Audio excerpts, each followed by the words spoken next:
ತಿಂಗಳ ಕೂಟದಲ್ಲಿ ಡೆವಲಪ್ಮೆಂಟ್ ಅಂದರೆ ಏನು ಅಂತ ಮಕ್ಕಳ ಜೊತೆಲಿ ಡಿಸ್ಕಸ್ ಮಾಡೋಣ ಅಂತ ಬಂದಿದ್ದು. 90% ಬರೀ ಇಕನಾಮಿಕ್ ಡೆವಲಪ್ಮೆಂಟ್ ಅಂತಲೇ ತಿಳಿದ್ಬಿಟ್ಟಿದ್ದಾರೆ ಜನ. ಆದರೆ UN ಅಲ್ಲಿ ಸಸ್ಟೈನಬಲ್ ಡೆವಲಪ್ಮೆಂಟ್ ಗೋಲ್ಸ್ ಅಂತ ಒಂದು ಏನಿದೆ, SDG ಅನ್ನೋದು ಏನಿದೆಯೋ ಅದು ಈಗ ಜಾಸ್ತಿ ಜನಕ್ಕೆ ತಲುಪ್ತಾ ಇಲ್ಲ.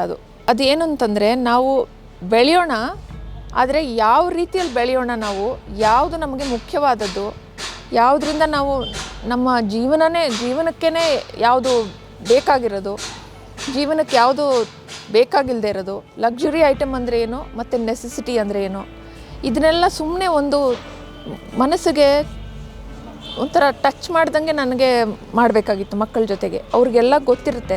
ಅದಕ್ಕೆ ಈ ಊರಲ್ಲಿ ಏನಿದೆ, ಇಲ್ಲಿ ವಾತಾವರಣ ಏನಿದೆ, ಇಲ್ಲಿ ಪರಿಸರ ಏನಿದೆ, ನಾವು ಅದನ್ನು ಸ್ವಲ್ಪ ತಿಳ್ಕೊಳ್ಳೋಣ. ಇಲ್ಲಿಂದ ನೀರು ಎಲ್ಲಿಂದ ಬರುತ್ತೆ, ಇಲ್ಲಿ ಯಾವ್ಯಾವ ಪ್ರಾಣಿ ಇದೆ, ಇಲ್ಲಿ ಆ ಪ್ರಾಣಿಗಳು ಇರೋಕ್ಕೆ ಎಲ್ಲೆಲ್ಲಿ ಜಾಗ ಬೇಕಾಗುತ್ತೆ, ಅದಕ್ಕೆ ಆ ಜಾಗದನ್ನು ನಾವು ಉಳಿಸ್ಕೊಳ್ತಾ ಇದ್ದೀವ, ಅಲ್ಲಿ ನಾವು ಬದಲಾವಣೆ ತರ್ತಾ ಇದ್ದೀವ. ಅಂದರೆ ನಾವು ಕೃಷಿಯೇ ಆಗಲಿ ಅಥವಾ ಬಿಲ್ಡಿಂಗೇ ಆಗಲಿ, ಆ ಜಾಗನ ನಾವು ತೆಕ್ಕೊಂಡ್ಬಿಟ್ರೆ ಆ ಪ್ರಾಣಿಗೆ ಅಲ್ಲಿ ಉಳಿಯೋಕ್ಕೆ ಸಾಧ್ಯ ಇಲ್ಲ.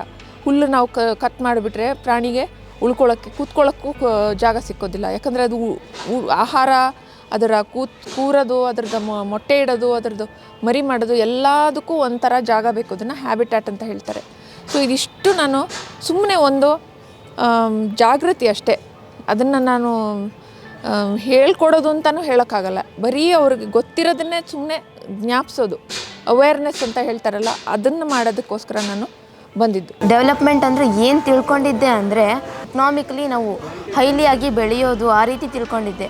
ಆದರೆ ಇವತ್ತು ನಮ್ಮ ಸುತ್ತಮುತ್ತಲಿನ ಪರಿಸರ ಕೂಡ ಡೆವಲಪ್ಮೆಂಟ್ ಆಗಬೇಕು, ಪರಿಸರವನ್ನು ಉಳಿಸ್ಬೇಕು ಅಂತ ನಾನು ಹೆಚ್ಚಾಗಿ ಇವತ್ತು ತಿಳ್ಕೊಂಡೆ. ದೇಶ ಅಭಿವೃದ್ಧಿ ಆದರೂ ಸಹ ಭೂತಾಂತರ ಸ್ವಾವಲಂಬನೆ ಅವರು ಪಡ್ಕೊತಾ ಇದ್ದಾರೆ. ಬೇರೆ ದೇಶ ಅವ್ರು ನೋಡಿ ನಾವು ಕಲಿಯೋದಲ್ಲ, ನಮ್ಮ ನೋಡಿ ಅವ್ರು ಕಲಿಬೇಕು, ಆ ರೀತಿಯಾಗಿ ಅವರು ಮಾಡ್ತಾ ಇದ್ದಾರೆ. ನಾವು ಸಹ ಚೀನಾ, ಅಮೇರಿಕಾ ಆ ರೀತಿ ಎಲ್ಲ ಆಗದೆ ಭೂತಾಂತರ ಅಂತಲ್ಲ, ನಮ್ಮ ಮೊದಲು ಹೆಂಗಿದ್ದು ಅದೇ ರೀತಿ ಆಗಬೇಕಂತ ನಾನು ಕೋರ್ಕೊತಾ ಇದ್ದೀನಿ. ಚಿತ್ರದುರ್ಗ ಅಂದರೆ ತುಂಬ ಬಿಸಿಲಿರೋದು, ಆ ರೀತಿಯಾಗಿ ತುಂಬ ಗುಡ್ಡ ಬೆಟ್ಟ ಅವೆಲ್ಲ ಇದ್ದಾವೆ. ಅದರಲ್ಲಿ ಏನು ಸಿಗುತ್ತೆ ಅಂತ ಎಲ್ಲ ನಾನು ತಿಳ್ಕೊಂಡಿದ್ದೆ. ಆದರೆ ಇವತ್ತು ನಮ್ಮ ಪರಿಸರದಲ್ಲಿ ಈ ಬಿಸಿಲಾಡಲ್ಲಿ ಸಹ ಇಷ್ಟೊಂದು ಪ್ರಾಣಿ ಪಕ್ಷಿಗಳೆಲ್ಲ ವಾಸ ಮಾಡ್ತಾ ಇದ್ದಾವೆ ಅಂತ ಇವತ್ತು ಹೆಚ್ಚಾಗಿ ನಾನು ತಿಳ್ಕೊಂಡೆ. ಈ ಎಲ್ಲಿಗೆ ಕಾಡು ಮರ ಗಿಡ ಎಲ್ಲ ಇರುತ್ತೋ, ನಾವು ಉತ್ತಮವಾದ ಗಾಳಿಯನ್ನು ಸೇವನೆ ಮಾಡ್ತೀವಿ, ಸ್ವಚ್ಛವಾದ ಆಹಾರವನ್ನು ಸೇವನೆ ಮಾಡ್ತೀವಿ ಮತ್ತು ಶುದ್ಧ ನೀರನ್ನು ಕುಡಿತೀವಿ. ಇದರಿಂದ ಮಣ್ಣಿನ ಸವಕಳಿ ಕೂಡ ತಡೆಗಟ್ಟಬಹುದು. ನಾವು ಸಸ್ಟೈನಬಿಲಿಟಿಯಲ್ಲಿ ಎಲ್ಲ ಕ್ಷೇತ್ರಗಳಲ್ಲೂ ಕೂಡ ಸುಸ್ಥಿರ ಅಭಿವೃದ್ಧಿಯನ್ನು, ಸಸ್ಟೈನಬಲ್ ಡೆವಲಪ್ಮೆಂಟ್ ಮಾಡಬೇಕಂದ್ರೆ ಇಂಪಾರ್ಟೆಂಟ್, ಭಾಳ ದೊಡ್ಡ ಪ್ರಮುಖ ಪಾತ್ರವನ್ನು ವಹಿಸ್ತಕ್ಕಂಥದ್ದು ಅಂತ ಹೇಳಿದ್ರೆ ಎಜುಕೇಷನ್. ಈ ನಮ್ಮ ಚಿತ್ರದುರ್ಗ ಜಿಲ್ಲೆಯಲ್ಲಿ ನಡೀತಕ್ಕಂಥ ಒಂದು ಬರಡು ಭೂಮಿಯಲ್ಲಿ ನಡೀತಕ್ಕಂಥ ವ್ಯವಸಾಯವನ್ನು ತಾವು ಹೇಗೆ ಏನು ಅದರಿಂದ ನೀರಾವರಿ ಹೇಗಿರ್ತತೆ, ಬರಡು ಭೂಮಿ ಆಗಿರುತ್ತೆ ಅಂತೇಳಿ ಸಂಪೂರ್ಣವಾಗಿ ಚಿತ್ರಣವನ್ನು ತೋರಿಸಿದ್ದೀರಿ.